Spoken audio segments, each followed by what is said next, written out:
السلام علیکم ورحمۃ اللہ وبرکاتہ۔ رمضان کو رمضان کیوں کہتے ہیں؟ یہ بہت ہی قیمتی بات ہے اور اس کو سمجھ لو۔ اس کا تعلق ہمارے رمضان کے ساتھ بہت گہرا ہے۔ ایک تو یہ کہ رمضان کا لفظ جو ہے اس کے معنی ہیں جلانے کے، ایک معنی ہے شدید گرمی کے۔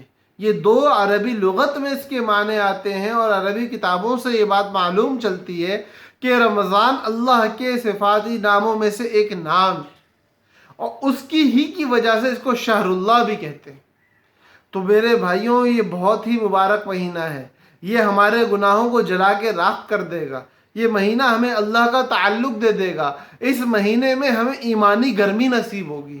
اس لیے اپنے رمضان کو قیمتی بناؤ، اللہ کی نافرمانی سے خود کو بچاؤ۔ اس مہینے کی نافرمانی جو ہے نا، وہ ہمیں برباد کر کے رکھ دے گی، اور اس مہینے کی فرما برداری ہمیں کامیاب کر دے گی۔ تو جو لوگ کامیابی چاہتے ہیں وہ اس مہینے میں کامیاب ہو جائے، اور جو لوگ خود کو بربادی سے بچانا چاہتے ہیں وہ اس مہینے میں گناہوں سے کوسوں دور رہیں۔ اللہ پاک ہمارا حامی و ناصر ہو۔ ہمیں اس رمضان کو مبارک بنانے کی، قیمتی بنانے کی، زندگی میں نور لانے کا ذریعہ بنانے کی کوشش، محنت، فکر کرنے کی توفیق دے۔ ہماری فکر، ہماری نیت ہمارے عمل سے بڑھی ہوئی ہے۔ اگر ہم نے اللہ کو صحیح نیت دکھا دی، اللہ پاک کے انوارات ہمارے ساتھ ہو جائیں گے، اللہ کی معیت ہمارے ساتھ ہو جائے گی، اللہ کی مدد ہمارے ساتھ ہو جائے گی۔ اور جس کے ساتھ اللہ ہو جائے نا، اس کو کسی کا انکل نہیں ہرا سکتا۔